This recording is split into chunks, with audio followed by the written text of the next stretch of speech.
नमस्कार मो ओडिया झियो लोपा चैनल रे आपण मानकर बहुत बहुत स्वागत।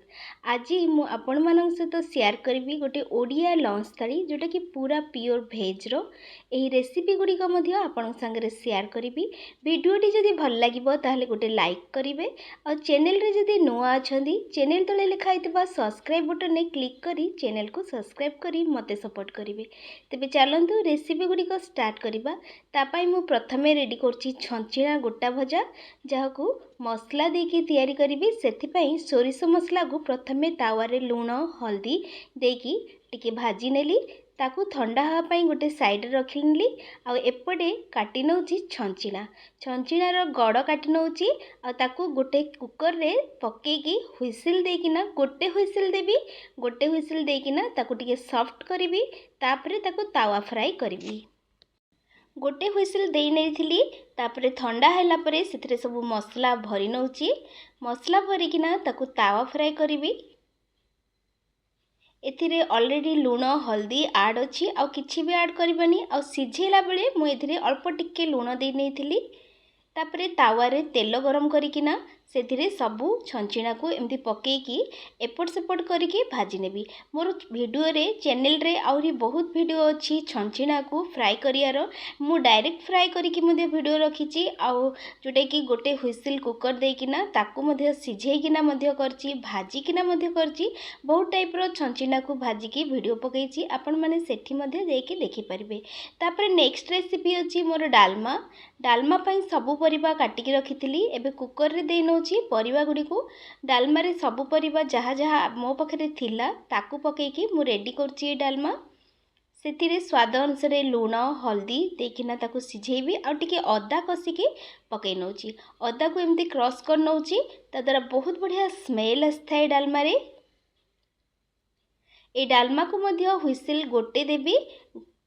बेसी सिझेले नरम हो जिवो सेतिपई कुकर बसैकिना गोटे हुइसिल दे नेबी तापरे ताकू छुंक देबी।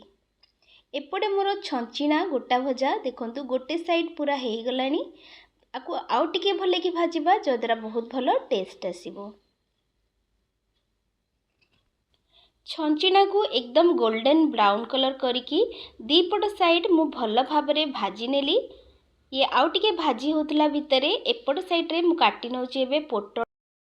डालमा को मध्य केवल गोटे सीटी लगेबा डालमा बसीची आ एपटे आमर छंचिणा मध्य भाजी होची ता भितर पोटल काटिकी रेडी करनेली। आ छंचिणा तले भाजी हे गला ताकू साइड करनेली। आ सेठी गोटे पैन बसैकिना तेल गरम करिकी सेथिरे टिके लूण हल्दी स्वाद अनुसार देकी पोटल को भाजी नउची। पोटल को एमिति ही फ्राई कर नउची। सेथिरे आउ किछि मसला देकी फ्राई करनी कारण बिना मसला रे आज सबु रेसिपी तैयारी करची। केवल छंचिणा गोटा भजा को टिके मसला देकी रेडी करची कारण छंचिणा रे मसला देकी एमती गोटा भाजिले ही भल लागि थाए। पोटल भाजी होची एपट साइड रे भात बसई नेची तापई पानी गरम हैला परे सेतिरे चावल को धोईकिना पकई नेली। पोटल रे बस अल्प टिके लंका गुंड देकिना ताकू फाइनल भाजी नेली पूरा एकदम बढ़िया करिकिना। आ भात भी मोर एपटे रेडी हे गलानी भात गाल नउची। एबे पोटल को गोटे साइड रे रखी नउची आ एबे काटी नउची बाईगण जाकू मु बेसन देकिना तेल रे फ्राई करिबी। वीडियोटी जदि भल लागिबो ताहले प्लीज गोटे लाइक करिवे आ चैनल रे जदि नुआ अछंदी प्लीज चैनल को सब्सक्राइब करी मते सपोर्ट करंतु। चैनल तले लिखा हितबा सब्सक्राइब बटन ने क्लिक करी चैनल को सब्सक्राइब करंतु। आ पाखरे थिबा बेल आइकन रो ऑल ले क्लिक करनेले मोर सब वीडियो रो नोटिफिकेशन मध्ये आपण माने पाई परिवे। बाईगण को काटिला परे सेथिरे स्वाद अनुसार लूण हल्दी देकिना ताकू गोळै नउची आ ता ऊपर देई नउची बेसन। बेसन रु 2 चम्मच दउची जदर बाईगण टिके क्रिस्पी हबो भल लगे एमती छाणिकिना खाइया पई। आम ओडिया रे बहुत सारा भेज आइटम अछि जोटा कि आमे भेज थाली रेडी कले ए सब आइटम ही प्रिफर करू खाइबा पई। बाईगण फ्राई ता सहित कलरा चिप्स एमती सब बहुत आइटम अछि हमर खाइबा पई कारण आमे ओडिया आम खाइबा सबुठु बढ़िया। बाईगण को गोळे नेली आ एपटे मोर डालमा को मु बघार नउची सेथिपई टिके घियो देकिना घिओ जिते गरम हो गला से जीरा फुटे नेली तेजपत्र सुखिला लंका आ डालमा जिते बसई से पकई गोटे टमाटर टमाटर एकदम सॉफ्ट होता ताकू पकईकिना डालमा को बघार नेली डालमा घिओ रे बघारा होती बास्ना रही से हाफ चामच जीरा गुंड देकिना ताकू कभर लगे नौची कभर लगेवा द्वारा कौन कि बास्नाटा रही जाए और बहुत बढ़िया बास्ना आसी थाए ता द्वारा सांगे सांग से तार कभर लगे ताकू गोटे साइड कर नेली आ एबे भाजी नौची बाइगण बाइगण को तेल रे फ्राए कर नौची बेसन गोलैकिना रखी ऑलरेडी ताकू बेसी समय आगुरु आकु गोलैकिना रखिबेनी जस्ट काटिकी बेसन गोलैथिली आ डालमा बघारिकिना ताकू छाणी नौची।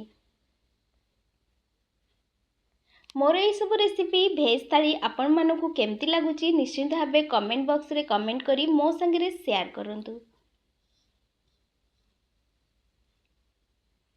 बाइगण फ्राए हो आसलानी ताकू दी साइड भल भाव फ्राए करवा बाइगण को मध्य गोल्डन ब्राउन कलर करके फ्राए कलापर मुझे पांपड़ को मध्य फ्राए करी जोटा को मु वीडियो करनी किंतु रेसिपी रे थाली रे आपण माने देखि पारसु पांपड़ मध्य फ्राए करथिली। आमे ओडिया माने जेते नॉनवेज खाइले मध्य आमको भेज रो एमती थाली रेडी करिया को घरे बहुत भल लगे आपण माने मध्य एमती थाली रेडी करथिबे घरे मो संगे शेयर करंतु आ मोर थाली केमती लागिला कमेंट करी मध्य शेयर करंतु। लास्ट रे हमर होची सबुडु प्रिय जोटा समस्त को भल लगे सेटा होची काकुड़ी सालाड रे मु केवल काकुड़ी को गोल गोल पीसेस करके काटी नउची फास्ट तार चोपा छड़ेकिना ताको टिके घसी नबा तार पिता अंश जहाँ भी थिबो बाहरी जिवो तापरे याकू गोल गोल पीसेस रे काटी नउची। जदि पूरा सालाड करिया को चाहिबे पियाज टमाटर देकी मध्य सालाड करि परिबे एटी किंतु केवल गोल पीसेस नउची आ सेथिरे टिके चाट मसला आ टिके कळा नुण अल्प टिके चाट मसला पकई नेली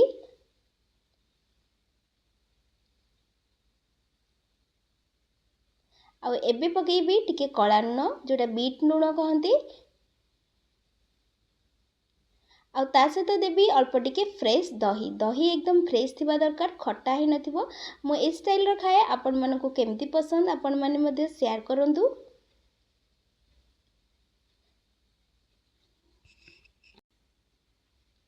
सबु रेसिपी मोर रेडी हो गलानी आ ओडिया लंच थाली एबे मु रेडी करिया को जाउची चलंतु सबु जिंस एबे सर्व करबा।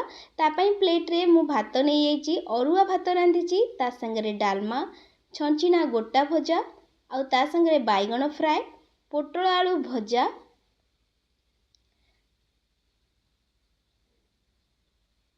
ता संगे नौची टिके सालाड जोटा कि दही आ चाट मसला बीट लुण देकिना रेडी करची एमती ही बहुत बढ़िया लगे खाइबा पई आ ता सहित नौची पांपड़ आ ऊपर गोटे लेंबू बस एतिकी रे ही मो भेज थाली रेडी।